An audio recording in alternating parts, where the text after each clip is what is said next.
লালমনিরহাটে দুই তরুণের উপর হামলাকারীদের বিচারের দাবিতে মানববন্ধন। লালমনিরহাটের ডায়াবেটিক হাসপাতাল সংলগ্ন এলাকায় সিজান ও রোহান নামে দুই তরুণের উপর হামলাকারীদের দৃষ্টান্তমূলক শাস্তির দাবিতে মানববন্ধন অনুষ্ঠিত হয়েছে। মঙ্গলবার 11 মার্চ দুপুরে জেলা শহরের মিশন মোড়ে দক্ষিণ খোর্দ সাপটানা ডায়াবেটিস মোড় এলাকাবাসীর ব্যানারে ওই মানববন্ধনে অংশ নেন কিছু মানুষ।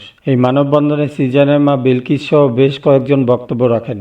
মানববন্ধনে বক্তারা অভিযোগ করেন, সিজান ও রোহানের উপর হামলাকারী শফিকুল, তার ছেলে শাহিন, সৈকত, সজীব, জিয়া ও তাদের সহযোগী আলামিনরা সন্ত্রাসী। তারা বিগত আওয়ামী লীগ সরকারের সময় এলাকার মানুষকে বিভিন্নভাবে হয়রানি করত ও হুমকি দিত।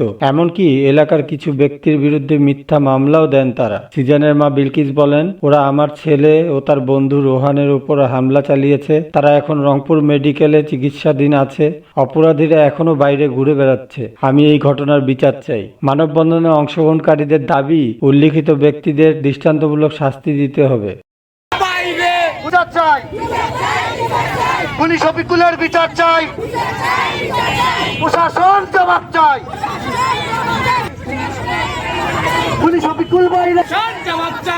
শফিকুল বাইরে কেন?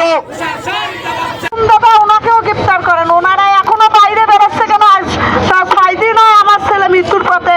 ওরা খালি ঘুরে বেড়াচ্ছে, টাকার হুমকি দিচ্ছে, মোবাইলে ফেসবুকে হুমকি দিচ্ছে, আমার এলাকাবাসীর সন্তানকে ভয় দেখাচ্ছে। আপনাদের কাছে অনুরোধ, আপনারা ওদেরকে 24 ঘন্টার মধ্যে গ্রেফতার করেন। না করলে এরপর আমরা অন্য করার বাধ্যতামূলক করবো। আজকে তো সাধারণ কর্মসূচি আমরা পালন করলাম।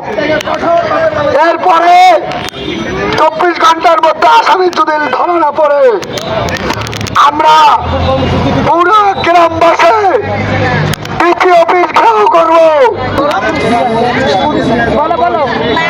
চেষ্টা করেছে আগে হলো ঠাকুর বসে, তারপর শফিকুল এবং তার ছেলেপেলে এবং মুসলিম এবং ছেলে তার আলামিন আমাদের রেস্টুরেন্টে এসে ভাঙচুর করে এবং লুটপাট করে। তারা আমাদের ক্যাশে থাকা টাকা নিয়ে চলে যায়। তার ওয়ারলেস কলোনি সঙ্গভঙ্গে এসে লুটপাট করার সময় আমার বড় ভাই আলিফ হোসেনকে মারাত্মকভাবে জখম করে এবং তারা এবারও আলটিমেটাম দিছে যে তার যতই টাকা পয়সা লাগুক 5 দিনকার মধ্যে তার ছেলেকে বাহির করে ছাড়বে। দৈনিক আজকের বাংলা .net